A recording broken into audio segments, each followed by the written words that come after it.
And welcome back to session 6, the third part.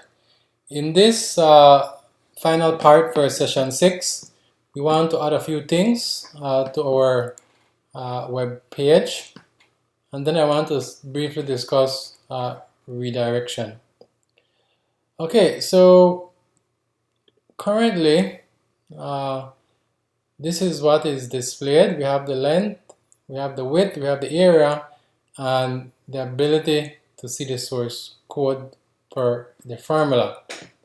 What I want to do is to have the form reappear down here so that if the user wants to try again with new values, they'll be able to do so right from this form instead of having to go back to the original form.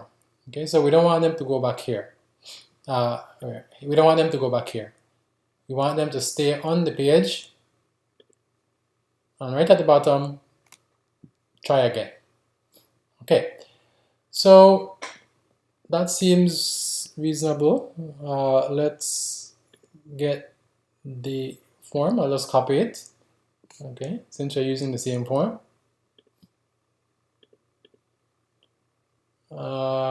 And let's put that right on here. Let me do a break. Okay, let me save that. Let me see what it looks like. Yes, looks okay. All right, let me put a space between the source code here and this era thing there. So let me put a break right here. Okay. All right, good. All right. So I want the user to be able to enter values here and to get the answer. Okay. So let's work on that. So we know the body of the form will stay the same, right? We have the ask for the length, ask for the width, and then we submit. We know it's a post.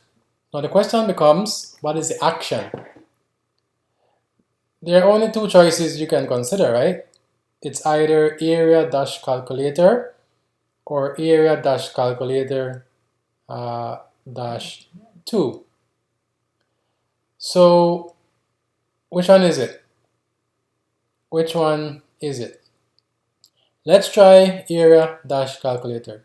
So if the user types in new values and they hit submit, then we are saying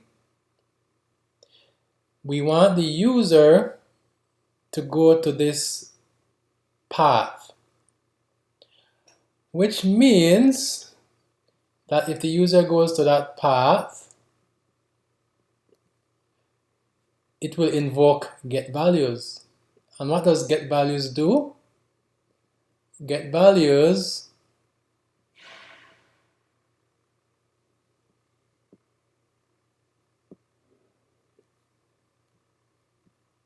returns the original form, which is this one, right? So that won't work because I don't want the user. What's the point in having the user type the information here, and once they press submit, I send them back here to enter the numbers again? Doesn't work.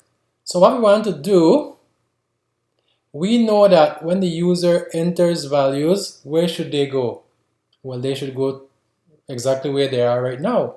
They should go to area calculator -2. Okay, area calculator -2. So since they're already at area calculator -2, and that's where the answers are displayed, Well, we just have them come right back to era calculator -2.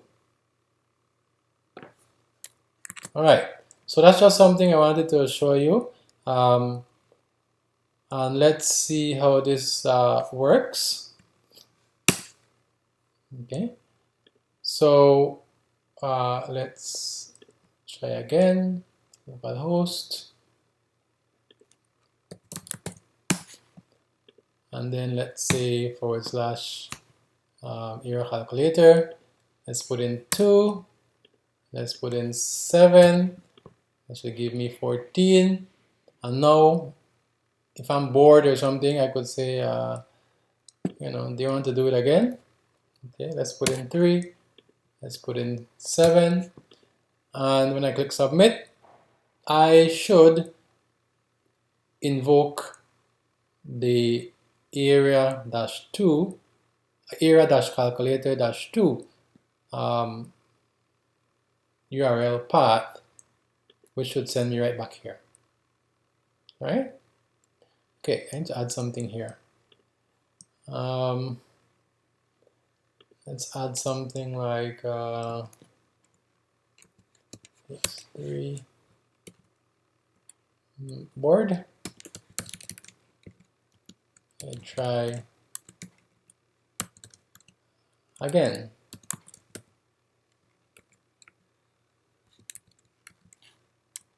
Okay, Control-C. So when we refresh, right? So yeah. Okay, so that's just a way for you to ask any user to re-enter values, okay, or to try some service again, right? So the reason why we couldn't use era-calculator was because we would have taken them from this page back to the original page and then have them put in the values again to bring them back to this page. But since we're already on this page, we just stay here. Now, that brings me to the idea of redirection. Okay, and this is the last topic for this session. Redirect simply means that you want the browser to go to this new URL path. Notice you are telling the browser where to go. The user is not explicitly typing in where to go. Now, there are different types of URLs, redirection. The one I used was status temporary redirect, and it has a code of 307. Okay. Now, this status temporary redirect is special because under normal circumstances, when you do a redirection, you are doing a new request. What does that mean? If I do a new request, it means the browser will throw away the current request.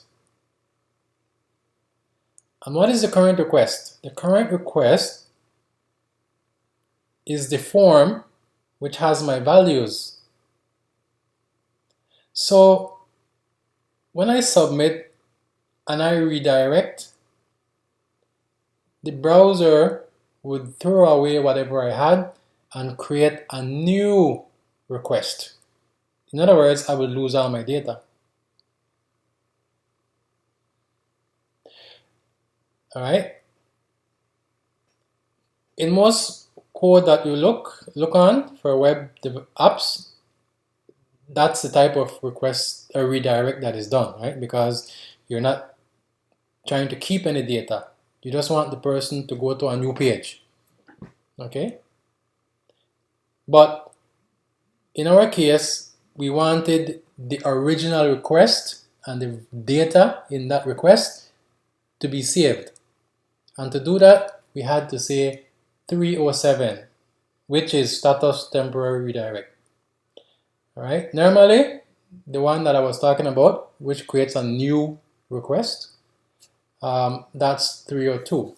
Okay, so let me show you what happens. If I remove this and I do the traditional redirect where we're not taking any data with us, that would be called status C other. Okay, status C other. So in this redirect, the browser creates a new request, which means our old request is no longer valid. So all the data with that request are gone.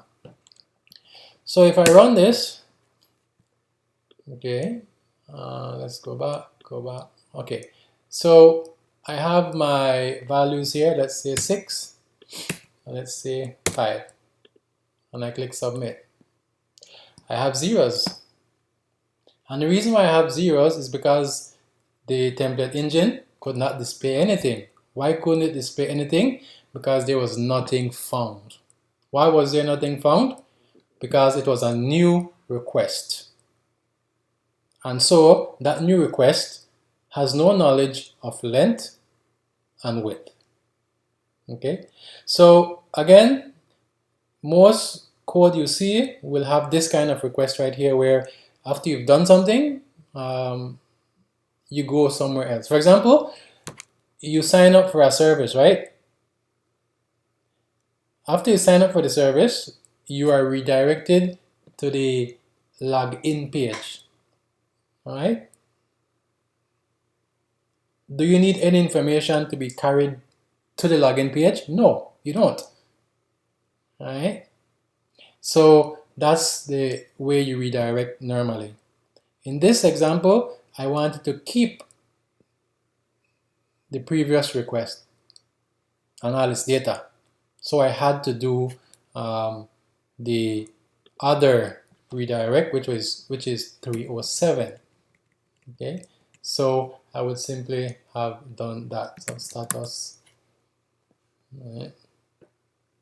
st8 status temporary redirect.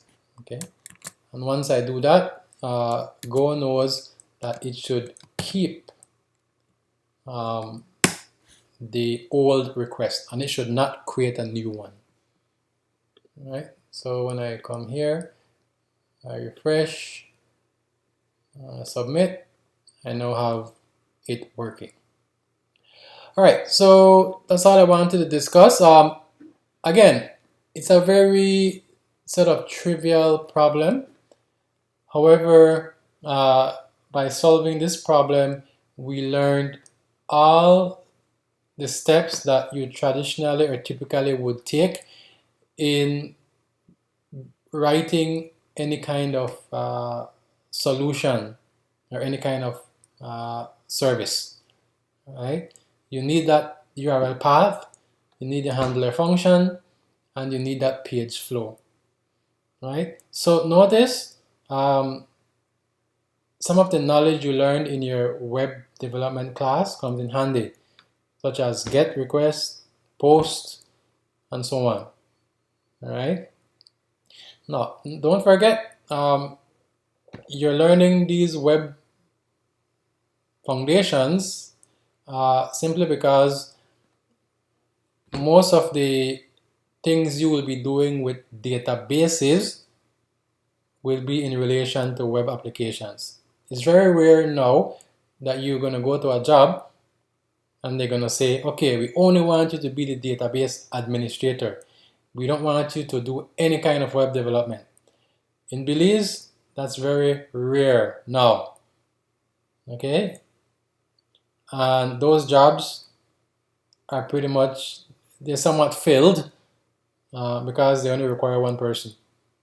All right? So chances are you're going to get a job where you're going to have to know intimately how to deal with the database, but in terms of a web application. So you have to know how to do it that way. And that's the reason why we're teaching it this way. All right, I will see you in session 7, where we continue building up on our web development basics. And then in session 8, we will jump into database exercises. I'll see you then.